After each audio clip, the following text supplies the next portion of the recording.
guys! Good morning! Samahan nyo kami ni Jepoy mag-celebrate ng birthday niya dito sa Mother's Wonderland. Dito nga lang pala ito sa Kalumpang, Tayabas City. Dumating kami dito almost 11 na dahil masama ang panahon. Nag-pay parking muna kami for only 50 pesos. Sobrang lawak ng parking lot nila dito, nakahiwalay ang kotse sa mga motorcycle. After namin mag-park ng motor, dumiretso na agad kami sa pagkabayad ng ticket.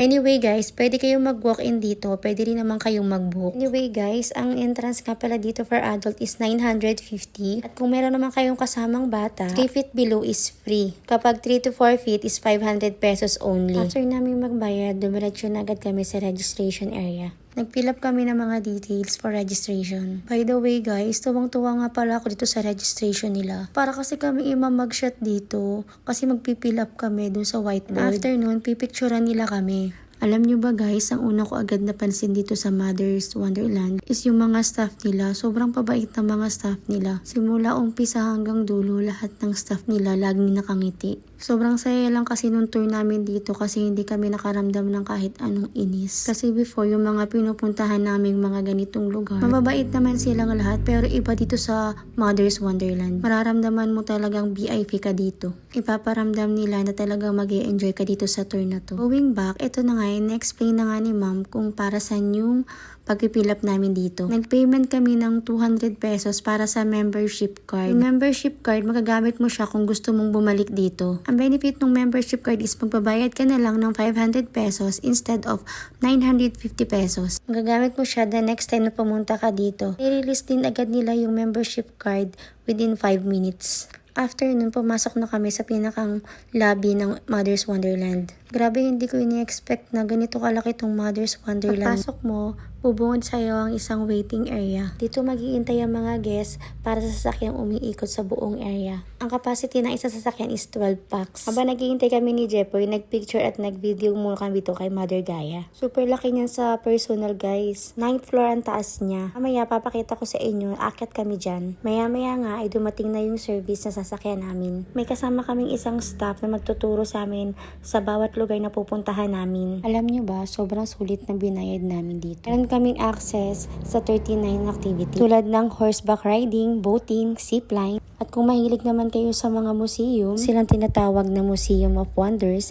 the Chapel of Quezon Artists. Kung gusto nyo naman ng adventure, meron sila ditong hanging bridge, the tree house, skybed, wall climbing, mini golf fun. Meron din silang mga pambata dito kung may mga kasama kayong kid. Meron ding indoor and outdoor playground. Sobrang dami pang mga activities sa mga gagawa ng mga bata dito at mga kids at heart tulad namin.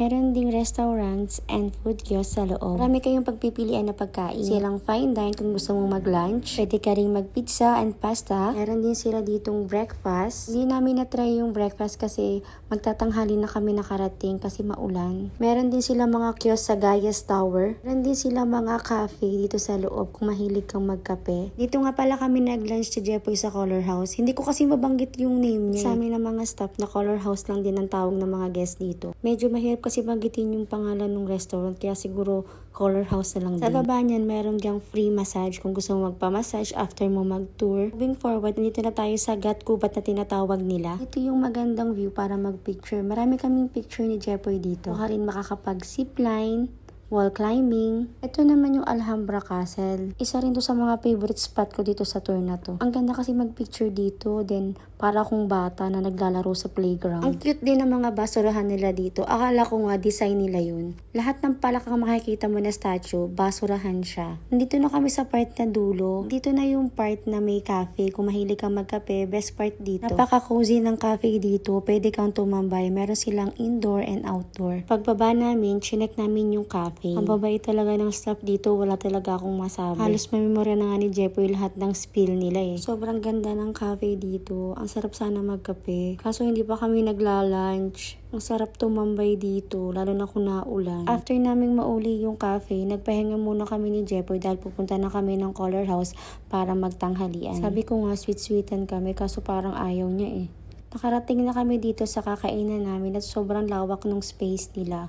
Fine dine sila. So, ito nga pala yung menus. Screenshot nyo na lang for your reference, guys. Sobrang sulit at dami ng serving nila dito. So, pwede siya for sharing. Nung naka-order na kami, chinek ko din yung outdoor nila. Sobrang ganda at sobrang peaceful lang talaga. By the way, guys, dadalawa nga lang pala kami ni Jepoy dito. Nagdala lang kami ng tripod para meron kaming pang video at saka pang picture. Nung na-serve na yung pagkain namin, natutuwa ako kasi meron silang paganito. Tuwang-tuwa si Jepoy doon sa mga sumasayaw sa likod niya. Ang saya siguro kung kumpleto kami dito ng pamilya namin. Siguro next time sasama namin sila dito para ma-experience din nila.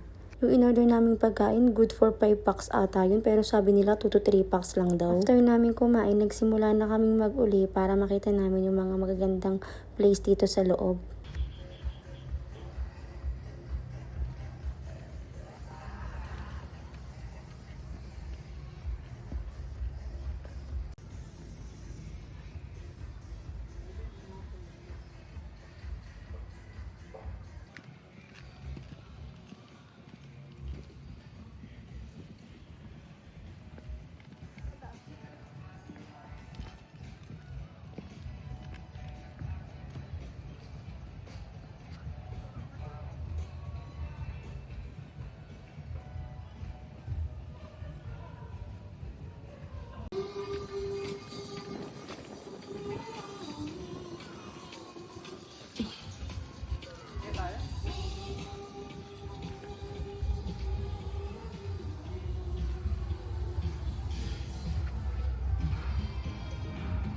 Andito na tayo kay Mother Gaia. Akitin natin yung 9th floor nito.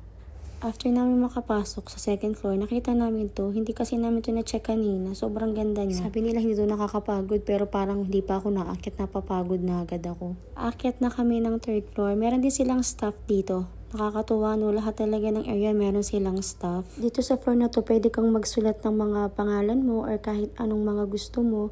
Meron silang pen dito. Hindi namin to pinalampas kaya nagsulat din kami for memories. Sobrang saya na experience na to. First time namin mag-vandalism ni Jepoy sa ibang lugar. After namin magsulat dito, finally nakaakyat na kami sa pinakang taas. Dito makikita yung buong area ng Mother's Wonderland.